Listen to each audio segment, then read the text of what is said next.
King Henry VII is dead, and his only remaining son, Henry, the Prince of Wales, is proclaimed king.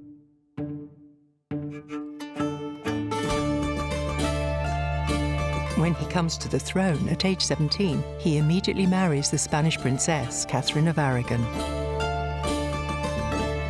His new queen, though beloved now, is only the first of many.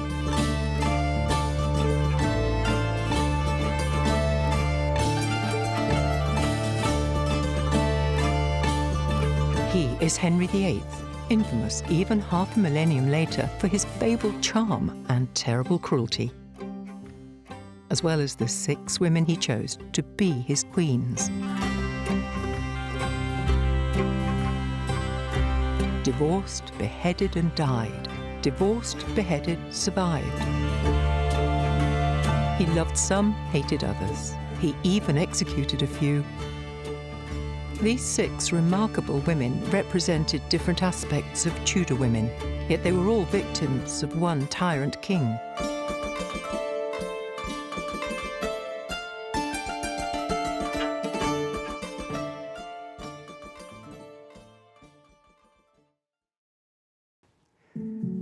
Catherine of Aragon received one of the best educations available to an infanta, a princess of Spain. She was wily and determined and also courageous, very much like her mother, Isabella of Castile. Catherine of Aragon was raised her whole life to be queen. She is a Spanish princess and both her parents are monarchs. Her mother is Isabella of Castile and her father is Ferdinand, King of Aragon. So she is incredibly royal. The Spanish princess was born in the Archbishop's palace of Alcalá de Henares near Madrid. Considered a suitable bride for Arthur, the heir apparent of England, she was betrothed to the prince from infancy. In 1499, she is wed by proxy to Arthur and travels to Ludlow, where he has set up court to meet him a few years later. But the marriage was to be a short-lived one, as not long after the couple are united at Ludlow, both Arthur and Catherine would soon both catch the dreaded sweating sickness. And for the prince, it would be fatal.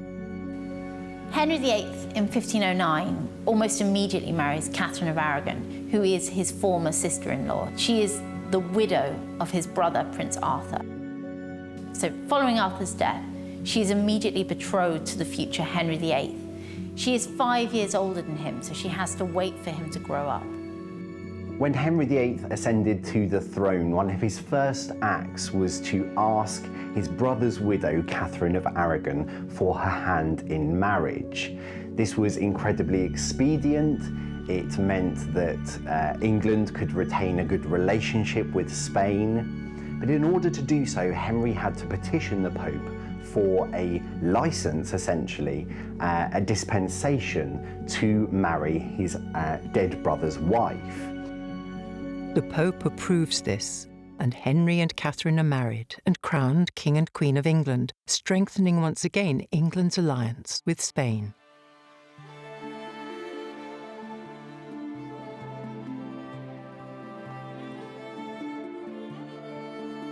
When she marries Henry VIII, after several years of waiting, she must have felt that all her prayers have been answered.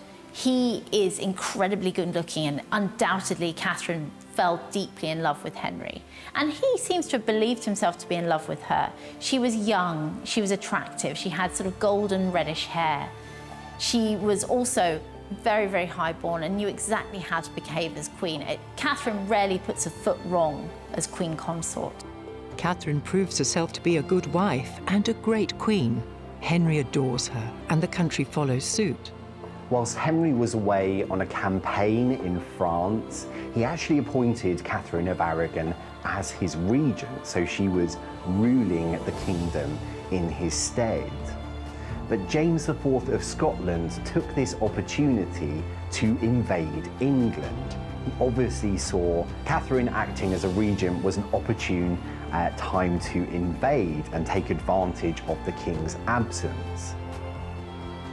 Now, many a queen would have simply fled to the Tower of London and allowed her nobles to take care of the invading army on her behalf. But instead, Catherine ordered that the Tower of London was emptied of all its armoury and armour, and she accompanied the troops, even though she was pregnant at the time, and actually addressed the troops to bolster support for England. And it was at the bloody Battle of Flodden that James IV of Scotland was slain and Catherine of Aragon was triumphant on this occasion.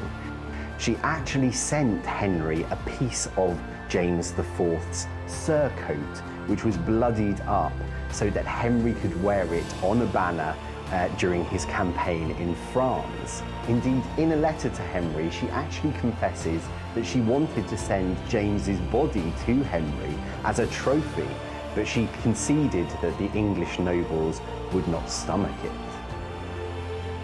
She fulfills all her duties as queen, save one, securing a male heir. The couple have several children. Catherine falls pregnant soon after her marriage, but unfortunately, only one daughter, Mary, who's born in 1516, survives. Catherine gives birth to probably 3 sons, but only one survives birth, only to die after a few weeks. Mary is her only surviving child, and while for Catherine, as the daughter of a female sovereign, the idea of a reigning queen is not so alien. For Henry, coming out of the Wars of the Roses, it is a terrifying prospect.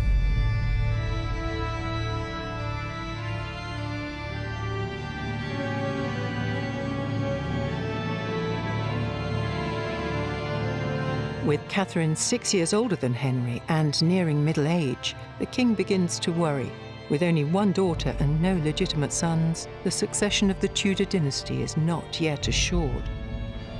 Catherine of Aragon had her last pregnancy in 1518, and after the birth of an illegitimate child in 1519, I think the seeds were being sown in Henry's mind that the issue with begetting an heir wasn't his, that the fault, if you want to put it like that, may lay with Catherine.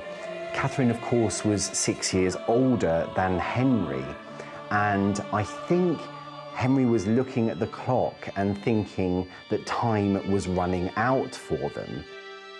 All too aware of his own mortality as well as the precarity of the Tudor succession without a son and heir, Henry begins to panic. He must sire a legitimate son. He sets his sights on a young and fertile woman, one of his wife's ladies-in-waiting. Her name is Anne Boleyn. Henry VIII was actually quite slow in his advances towards Anne Boleyn, who joined his court in 1522. He actually had a relationship with Anne's sister, Mary Boleyn, in the interim years before he turned his attentions towards her. But we know for certain by 1526 that Henry VIII was falling head over heels in love for Anne Boleyn.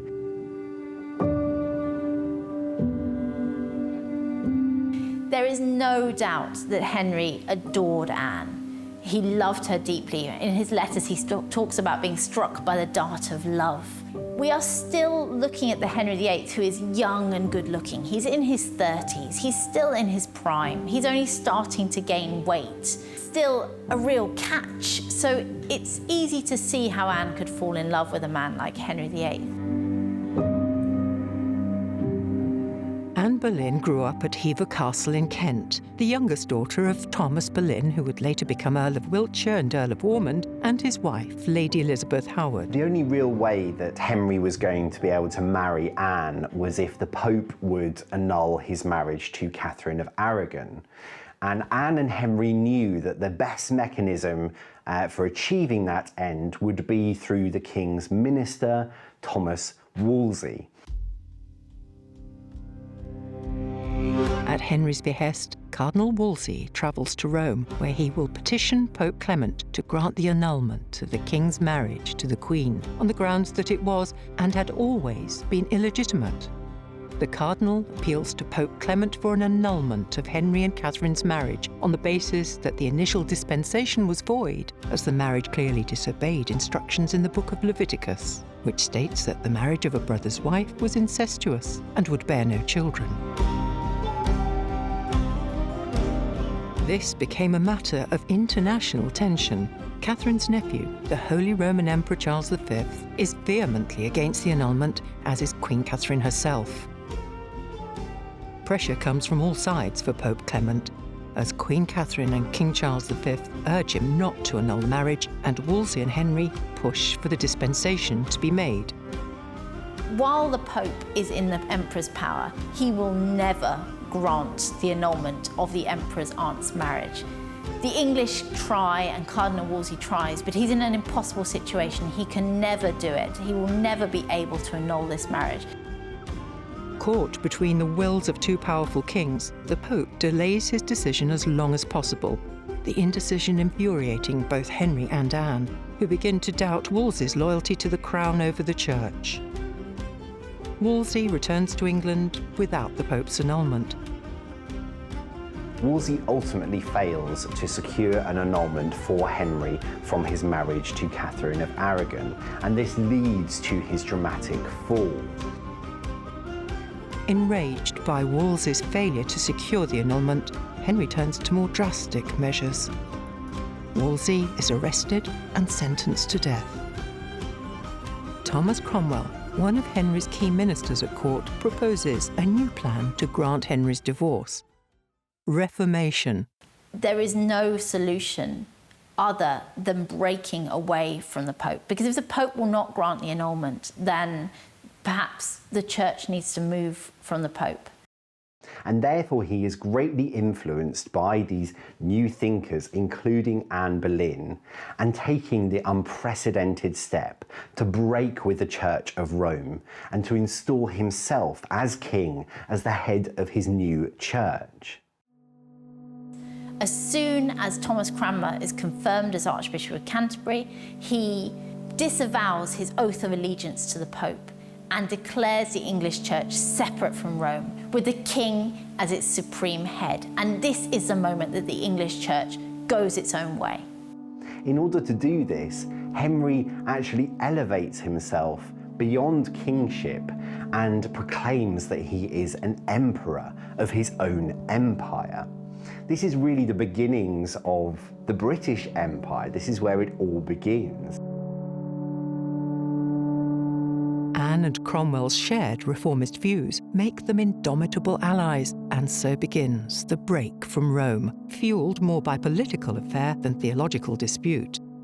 Catherine is given the title the Dowager Princess. Such was Catherine's impression on people that even her enemy Thomas Cromwell said of her, if not for her sex, she could have defied all the heroes of history. Having installed himself as the supreme head of this new church in England, Henry grants his own divorce and begins preparations to marry Anne Boleyn. In the winter of 1532, Anne and Henry journey to Calais to gain the approval of King Francis I of France. In a private conference with Anne, he gives them his blessing. And by the time they reach Dover on their ship, they are lovers. They wed hurriedly in secret and again publicly 2 months later. Now that Henry and Anne were married, Henry intended to present Anne to his country as his legitimate second queen. So he affords her an almost more lavish coronation than his own. And it is thought that Henry was actually crowning the child in Anne's belly at the time. Henry had moved heaven and earth to marry Anne Boleyn, and the price for crowning her was the delivery of the much longed for male heir that Henry so desired. But the child that Anne had in 1533 wasn't a son. Heartbreakingly for Henry, it is another girl. They call her Elizabeth. The couple's marriage is not too affected. The delivery of a healthy baby girl is celebrated and a good sign for the conception of future sons. Following a stillbirth as early as Christmas 1534, the couple were at odds, and Henry went as far as discussing with Cranmer and Cromwell the possibility of divorcing her without having to return to Catherine. But the couple reconciles and Anne is pregnant by Henry again in 1536. But that February, Henry enters into a jousting tournament. Henry VIII loved jousting, and it is an incredibly dangerous sport. In 1536, Henry suffered a disastrous accident whilst jousting. Some reports state that he was unconscious, whilst others just mention the fact that he was severely injured. This really changed Henry's lifestyle. It, in many ways, emasculated him. One account suggests that he was unconscious for several hours. And there are also suggestions that perhaps there is some sort of brain damage. I think this is a turning point in Henry's life, and not for the better. The shock of the accident leads the pregnant queen to tragically miscarry the son she had been bearing. Anne Boleyn would blame her final miscarriage on the news of the king's accident. And it really hammered home to the king and to his court. He still did not have a legitimate male heir. The trauma of Henry's injury and Anne's miscarriage has put the couple at odds, and Anne's failure to provide Henry with a male heir coincided with Henry's infatuation with Jane Seymour, one of Anne's maids of honour. Henry told Anne that he could see that he would have no more boys by her, which was particularly ominous. Henry, by this stage, was involved with Anne's lady-in-waiting, Jane Seymour, who had herself declared that she would not become the king's mistress. Thomas Cromwell and Anne, who once had been united in the pursuit of the same cause, are now warring over the king's favour.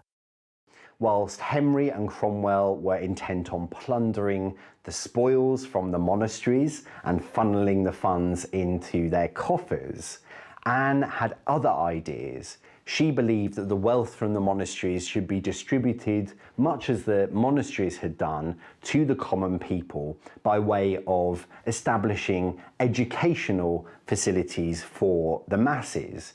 The masses had relied upon the monasteries for education. So this set Cromwell and Anne against each other, and Anne actually threatened Cromwell at this point with his head. Cromwell retreated from court, and upon hearing that the king wanted out of the marriage, he returned and fired directly at Anne's head. This was Cromwell's cue to strike. Cromwell poisons Henry against her, and she is arrested and charged with adultery, incest, and treason. In truth, there was absolutely no foundation for any of the charges held against Anne. The simple fact of the matter is that Henry wanted out, and he knew that Anne would not go quietly. Moreover, he knew that Anne wasn't protected like Catherine was by a foreign power, and therefore she was much more easily dispatched than Catherine. On the 19th of May, Anne was led from her apartments at the Tower of London at 8 a.m. to a scaffold that had been erected on Tower Green. Everything that was to happen to Anne on that day had been carefully planned by her husband, Henry. She was led through a crowd of perhaps 2,000 people to the scaffold, which was draped in black. And as she mounted the scaffold steps, it was noted by observers that she looked calm, and some even said that she had never looked so beautiful. She then turned and addressed the crowd and gave what was really an archetypal scaffold speech. There were set elements to such speeches, such as praising the king and also asking the crowd to pray for her. But what Anne doesn't do in this moment is admit her guilt. This was expected of someone at the point of death. But Anne defiantly stated that while she recognised that she had been found guilty according to the law, she would speak nothing against it. She paid the executioner the sum of £23, 6 shillings and 8 pence, which was roughly 2 years' wages for a skilled labourer.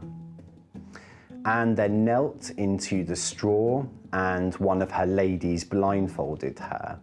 And she prayed, "To God I commend my soul, Lord Jesus, commend my soul." The executioner then grasped the sword from beneath the straw, but called to his assistant for his sword, and then looked blindly to the moving assistant as the executioner swung the sword and severed her head from her body.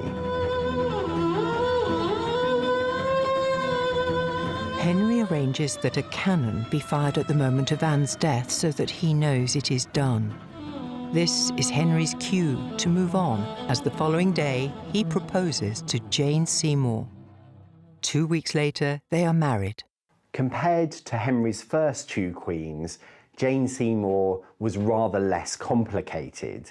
She was rather meek and slightly milder than Catherine and Anne, and was certainly happy to be more pliant to Henry's will.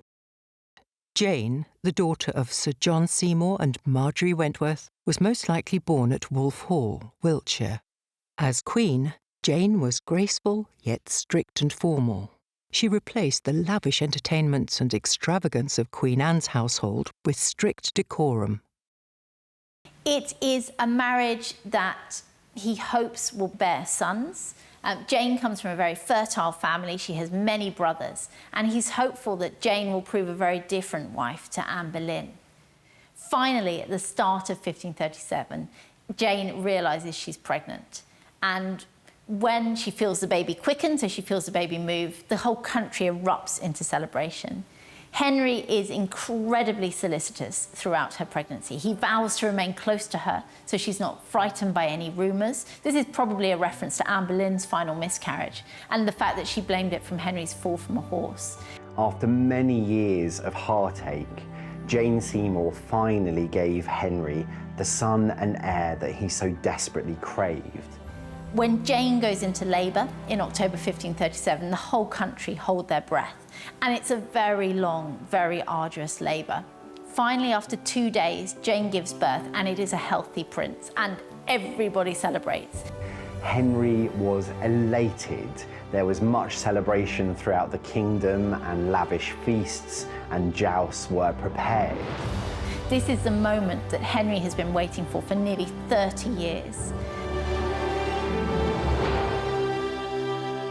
And everything seems all right with Jane. She seems to be recovering well. She's able to send out the official birth announcement shortly after the birth. However, the day after the christening, it's realised that she has a fever and she is suffering from childbed fever. Childbirth is a very, very common form of death for women in the period. And Jane holds on until the 24th of October, 12 days after the birth of her son, before sadly dying in the night. Henry VIII was absolutely crestfallen at the death of Jane Seymour. He really appears to have entered into a prolonged period of mourning and depression. Henry at this point had gone through a huge amount of heartache. He had gone to extraordinary lengths to secure this son and heir. And then, tragically, his wife had been snatched away from him. He really must have felt that everything was stacked against him at this point. Heartbroken without his third queen, Henry falls into a deep depression. It will be 2 years before he marries again. Henry was devastated by Jane's death. Usually when his wife died, often because he caused the death himself, he had another candidate lined up for wife. But with Jane, it came as complete shock. It came at the moment that he was happiest. She had given him a son. From the moment of her death, she undoubtedly became his most beloved wife. She is the wife that he chose to be buried with. She is the wife who people prayed for her soul at court and in churches. He insisted that she was memorialised. She appears in paintings of the Tudor dynasty commissioned after her death. She was always his favourite wife, and it's really because she gave him his son, even at the cost of her own life. He secluded himself away at Esher Palace for a time and does seem to have sincerely mourned her. However, of course, he only had one son, and he knows from experience, he knows from his own brother Arthur, that one son is not enough for a king. And so almost immediately, measures are put in place to try and find the king a new bride. Cromwell, one of the king's closest advisors, visits the king. He has a proposal. He explains that Henry should marry Anne of Cleves in a diplomatic move that would ensure a good relationship with a powerful duchy in the Holy Roman Empire. Intrigued by the proposition, Henry dispatches his favourite court painter, Hans Holbein the Younger, to take a likeness. Months later, the painter returns with a portrait of a young and healthy woman. Henry agrees to the union. The marriage contract was signed in September 1539, and Anne then made her way towards England. Henry VIII's first meeting with Anne of Cleves couldn't have gone worse. Anne was supposed to voyage to court to meet Henry, but like a lovesick boy, Henry can't wait to meet her and decides to visit her in disguise. Henry VIII arrived to find Anne of Cleves looking out of a window at a bear baiting below. Now, as part of court etiquette and as part of the language of courtly love, Henry's courtiers knew that Henry would often appear in disguise, and they in turn were supposed to recognise the king no matter what he was wearing. This was to flatter the king. Now, Anne grew up in a completely different environment to this. She wasn't conversant in the language of courtly love at all. And when Henry VIII burst into her chamber, she was completely unimpressed with this man that stood before her. Her visitor then left the room and returned wearing a purple cloak, which was a cue for everyone to recognise the king. As they fell to their knees, Anne, of course, realised her mistake and recognised that this was Henry VIII, this was her suitor. But the damage had already been done. And I think, actually, in that moment, Henry VIII saw, perhaps for the first time in his life, a genuine reaction to how unattractive he had become. Anne hadn't recognised him as this all-powerful, majestic person. She'd simply seen an obese and slightly ageing man before her. Henry would leave that chamber and proclaim, "I like her not," and state that she was nothing like as was depicted in her painting. But I think the truth of the matter was that there was an ugly, ageing and smelly person in that chamber. And it wasn't Anne of Cleves, it was Henry. Unable to get out of the marriage for fear of offending Europe, the couple marries. Anne is 24 years to Henry's 48 when they are married. From that moment onwards, Henry was desperate to find a way out of the marriage, but it was impossible. And he'd already offended the King of France and the Holy Roman Emperor. He couldn't risk offending the Duke of Cleves and the Schmalkaldic League as well. So he had to go through with the wedding. He had to put his neck in the yoke, as he said on his wedding day. He and Anne married, and he attempted to make the best of the situation. They tried to consummate the marriage.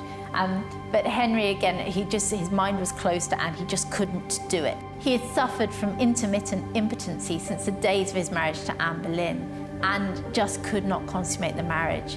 So the marriage was a disaster. It was unconsummated. Finally, when the political situation changed about 6 months later, and it was no longer desirable to be allied to Cleves, Henry sent Anne to Richmond, ostensibly because there was plague in London. He wanted to keep her safe. However, it was noted that Henry, who was normally so frightened of disease, remained himself in London. In the middle of the night, Henry sent his commissioners to Anne to inform her that he had doubts about the legality of their marriage and would she consent to try the validity of the marriage in court. Anne had obviously been roused from her bed from this, so it was intentionally frightening. She could barely speak English, she still needed an interpreter. She was very, very frightened by the commissioners. To the ambassador from Cleves, she actually mentioned the fate of Anne Boleyn, so she knew very well what had happened to Henry's previous wives. In her fear, she consented that the marriage be tried, and predictably, of course, it was annulled. In the coming years, Anne and Henry become friends, and she is afforded the honourable title, the King's beloved sister, and enjoys many invitations to court out of gratitude for her not contesting the annulment. So much is Henry's fondness for her, the King decrees that she would be given precedence over all women in England, save his own wife and daughters. She is a great influence on Henry's daughter Elizabeth and lives a long and happy life after the annulment. She outlives Henry by 5 years and in her will mentions his daughter Elizabeth, who within a year would become queen. Henry is now 49 years old and once more without a queen. Having served Henry loyally for many years, Thomas Cromwell was now seen by the king as the architect of this incredibly awkward marriage between Anne of Cleves and himself. And he really blamed Cromwell. The Duke of Norfolk, a noble of conservative views and an old rival of the reformist Cromwell, has another marriage proposal for the king. He offers Henry the hand of his young niece, Catherine Howard, and convinces him that Cromwell no longer prioritises the king's wishes, but his own. This is Cromwell's demise. On the 28th of July 1540, Cromwell is led to the scaffold at Tower Hill, where the executioner's axe awaits him. Not far away, on the very same day, King Henry and his fifth queen, Catherine Howard, dance and feast at their wedding banquet. Catherine Howard is really Henry VIII's midlife crisis. She'd been a lady-in-waiting to Anne of Cleves. She's a teenager. Henry VIII is absolutely besotted by Catherine. He lavishes gifts upon her, jewellery and clothes. But Catherine keeps secrets. Soon rumours start at court that all is not well with Catherine's past. She was a woman with a past, or a girl with a past, really. She'd had 2 previous lovers, one of which had been consummated. Catherine is no more than a teenager when she marries the 50-year-old Henry. Pushed into his bed to assure her uncle's influence over the king, she was little more than a pawn in a game she was too young to understand. Decades younger than the aging king, Catherine is more interested in the other men at court than her own husband. And the Archbishop of Canterbury, Thomas Cranmer, leaves a letter for the king to find, which details some troubling facts about Catherine's past. At first, Henry VIII is entirely dismissive of these claims, but he does order that Thomas Cranmer investigate. But then things take a turn for the worse. A letter is discovered in the possession of Thomas Culpeper, one of Henry VIII's favourites at court. This is a romantic letter. It talks of Catherine longing to see him. And this sends Henry into an absolute rage. He is blinded by this rage and suggests that he is going to kill Catherine with his own sword. She is confined to her apartments and then is imprisoned at Sion Abbey. But rather unlike Anne, who is dispatched within 19 days of her arrest, Catherine languishes in prison. Henry can't quite believe what has happened.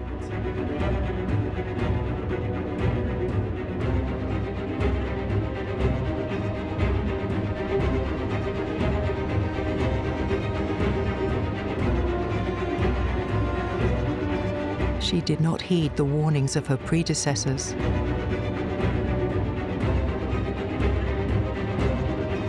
Catherine is arrested. Catherine is charged with adultery and treason and is beheaded on Tower Hill.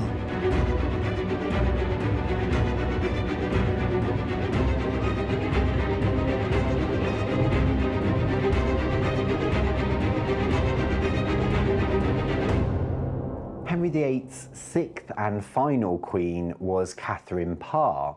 Catherine was a relatively young woman when Henry first took notice of her, but actually she had already been twice widowed.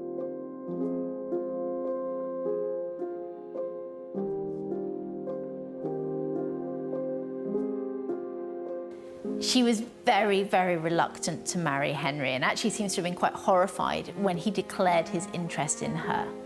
Henry, however, would not be refused. There are claims that Catherine actually said it was better to be his mistress than his wife, but if that was the case, he ignored her and insisted on marriage.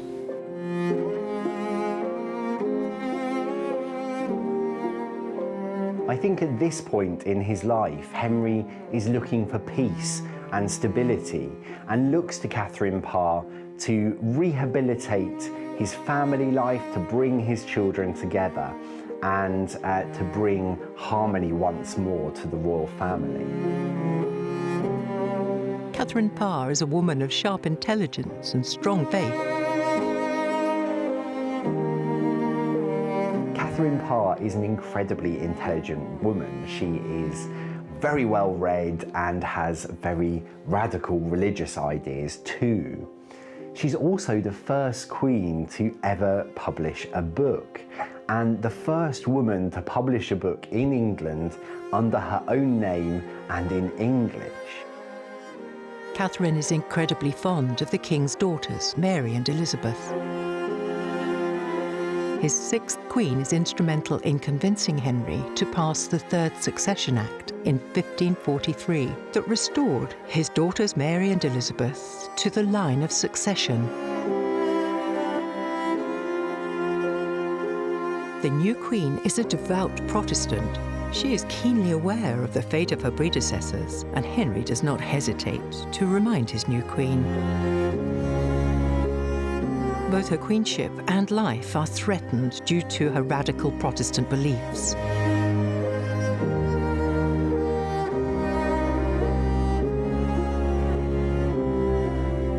Catherine immediately took up her duties as queen.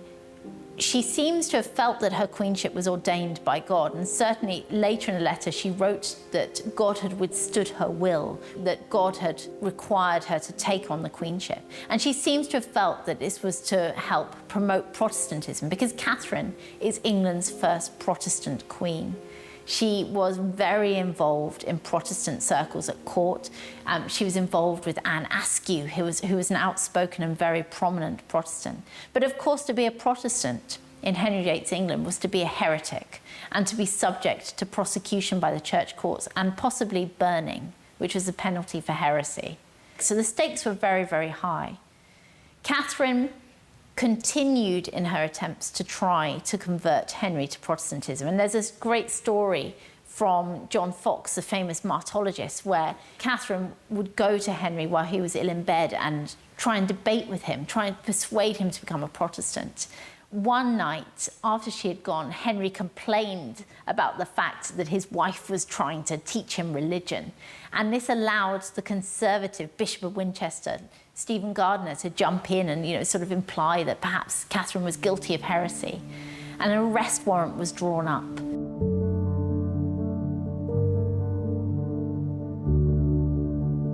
It's a really strange story, and I think we can't take it at face value, because the arrest warrant is dropped outside Catherine's chambers and taken to her. And she, of course, becomes hysterical when she sees this warrant. Henry then hears her crying and sends for his doctor, who he's actually already told all the details of the plot. And he says to the doctor, please go and see what is wrong with my wife. The doctor then goes to Catherine and tells her exactly what Henry has told him. And so Catherine then goes to Henry and is tested by Henry. He says to her, Catherine, can you clear up this point of religion that I was uncertain on? And Catherine really lays it on thick. So she says, I couldn't possibly instruct you. Wives are here to learn from their husbands. I only engage in religious debates with you because I want to learn from your wisdom. And Henry is pacified and says, we are friends again, and the matter is resolved. Catherine manages to do what many of his wives have failed to: gain access to Henry and plead for their lives. So, I think there are too many coincidences in that story to take it at face value, and I don't think Henry had a seventh wife lined up. So what he is trying to do is he is trying to scare Catherine back into submission. But certainly the relationship is not quite the same. And for the rest of 1546, Catherine is in quite a precarious position, aware that there are rumours that Henry may take a seventh wife. The couple reconcile, but their relationship is precarious for the rest of the king's life. And she's excluded from his deathbed. She's not able to be with him on his orders when he dies, which I think again shows that their relationship is on shaky ground. On 28th of January 1547, Henry dies at age 55 at the Palace of Whitehall. His death is kept secret for 3 days. His son, Edward, is little more than 9 years old and is now the King of England. Catherine Parr is given the title the Dowager Queen and marries a 4th and final time, only to die a few years later in childbirth.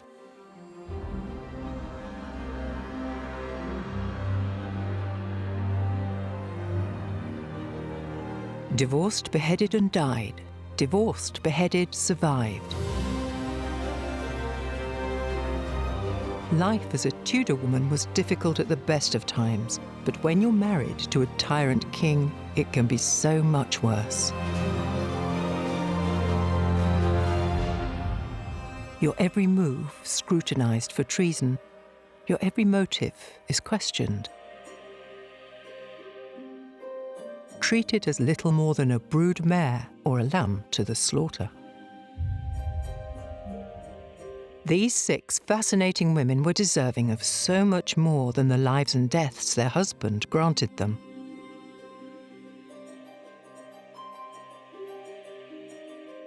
These are the women that called King Henry VIII their husband.